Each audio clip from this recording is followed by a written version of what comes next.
Gələndə qulaq müsafiri oldum bir telefon danışığımızın. Elə əslində həm də söhbətə bir giriş oldu. Bilmirəm, bəlkə də dostunuz idi, bəlkə də yaxınınız idi. Bir kəlmə məni tutdu. Sən də məmur olub getdin deyəsən. Bu əslində bizim söhbətin həm də bir qapısıdır.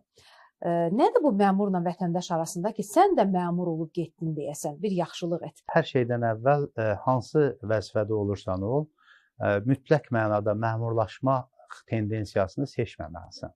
Mütləq cəmiyyətlə bağın qopmamalıdır, mütləq insanlarla ünsiyyətində əvvəlki səviyyədə olmasa da, amma vaxt tapdığın qədər müəyyən münasibətlərin qorunmasına çalışmalısan. Çünki artıq kabinet adamına çevriləndə, dipçək çiçəyinə çevriləndə sən artıq oksigen ala bilmirsən, təbiətdən heç nə ala bilmirsən.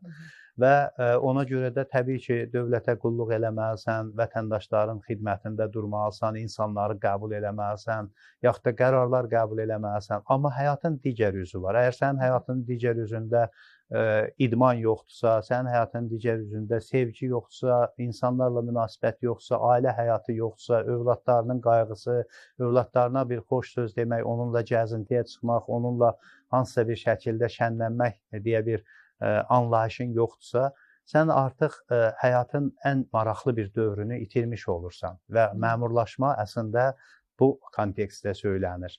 Amma mütləq insan həyatının bir 10%-ni hansısa bir iş apara bilər. Amma 90% necə ki, su ilə, insan orqanizmində su ilə demək, ümumi balans var da, o balansı artıranda da problem olur, azaldanda da problem olur. Ona görə də bu balansı qorumalısan. Mən də ona görə insanların bir qismi vəzifəyə gedəndən sonra görürsən ki, xarakterlər dəyişir, o qalstuk, o kostyum, o forma daimi dəyişir.